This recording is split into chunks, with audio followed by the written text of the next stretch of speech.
कहानी की शुरुआत होती है एक घने जंगल को दिखाते हुए। एक आदमी पागलों की तरह भाग रहा था, इस उम्मीद में कि शायद उसे इस जंगल से भाग निकलने का कोई रास्ता मिल जाए, लेकिन ये जंगल इतना घना था कि यहाँ से बाहर जाने का कोई रास्ता नहीं नजर आ रहा था। यह आदमी सूरज को देखते हुए आगे बढ़ता है, लेकिन अब सूरज भी धीरे धीरे ढल रहा था, मगर इस आदमी ने भागना नहीं छोड़ा। भागते भागते एक पॉइंट आया जहाँ एक बोर्ड पर लिखा हुआ था पॉइंट ऑफ नो रिटर्न, यानी वहाँ से कोई वापस नहीं जा सकता। साथ ही इस बोर्ड पर नंबर 108B लिखा हुआ था। ये देखकर वो और भी ज्यादा परेशान हो जाता है। धीरे धीरे अंधेरा और बढ़ने लगा और पूरे जंगल में एक अजीब सा खौफ फैल गया। तभी अचानक एकदम से सारे परिंदे उड़कर वहाँ से चले जाते हैं। इस आदमी के कई मील के सफर के बाद भी उसे पूरे जंगल में कोई भी एक जंगली जानवर नहीं दिखाई दिया। न जाने ऐसा क्या था जिसे जंगली जानवर भी डर रहे थे। डर के मारे वह आदमी और भी तेजी से भागने लगा, लेकिन कई घंटों का सफर करने के बाद वह आदमी अचानक एक जगह पर आकर रुक गया और उसके चेहरे पर मायूसी छा गई, क्योंकि उसके सामने वही 108 नंबर वाला साइन बोर्ड था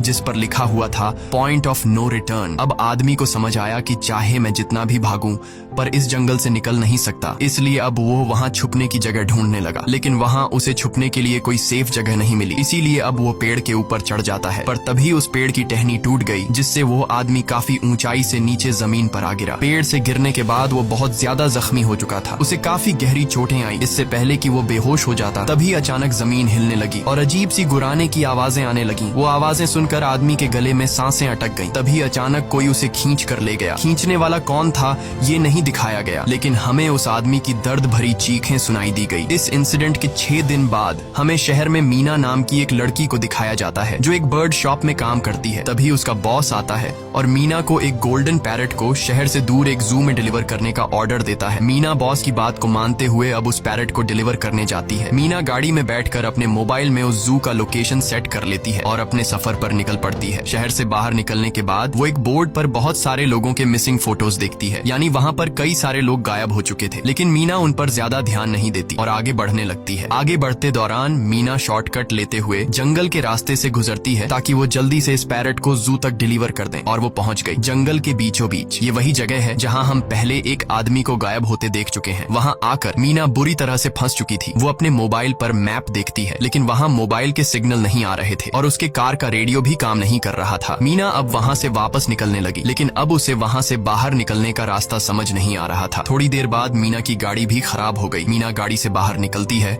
और उसे सामने लगा हुआ वही पॉइंट ऑफ नो रिटर्न वाला बोर्ड दिखाई देता है। मीना को कुछ समझ नहीं आता, इसीलिए वो पैरट के पिंजरे को हाथ में लेकर आसपास मदद ढूंढने आगे चली जाती है, लेकिन वहाँ आसपास किसी भी मदद का नामो निशान तक नहीं था। उसके बाद वो वापस उस जगह पर लौट आती है जहाँ उसने अपनी गाड़ी खड़ी की थी, लेकिन वहाँ से उसकी गाड़ी गायब हो चुकी थी। ये देखकर वो बहुत ज्यादा परेशान हुई। उसे लगा कि शायद वो उस जगह पर नहीं आई है जहाँ उसकी गाड़ी खड़ी थी, बल्कि ये किसी दूसरी जगह पर आ गई है और उसकी गाड़ी कहीं दूसरी जगह में खड़ी है, क्योंकि इस जंगल का हर एक पॉइंट एक ही जैसा दिखाई दे रहा था। अब अंधेरा भी गहरा होता जा रहा था। एकदम से पहले की तरह ही सभी परिंदे इन पेड़ों से उड़ जाते हैं। मीना को अब डर लगने लगा था, क्योंकि जमीन भी जोर जोर से हिल रही थी। मीना को वहाँ आसपास किसी के होने का एहसास होता है। तभी अचानक मीना को दूर किसी का साया नजर आया। मीना भागते हुए उसके पीछे आई, पर उसे वहाँ कोई भी नहीं मिला। तभी अचानक मीना को एक बूढ़ी औरत भागते हुए दिखाई दी। मीना भी दौड़कर उसका पीछा करने लगी। वो उससे मदद मांग रही थी, लेकिन वो औरत रुकती नहीं, तेजी से भागती रहती है। एक बार फिर मीना इस बूढ़ी औरत का पीछा करती है। अचानक वो बूढ़ी औरत फिर से गायब हो गई। मीना जब उसे ढूंढते हुए और आगे बढ़ी तो उसे दूर जंगल में एक बड़ा सा कमरा दिखाई दिया। वो बूढ़ी औरत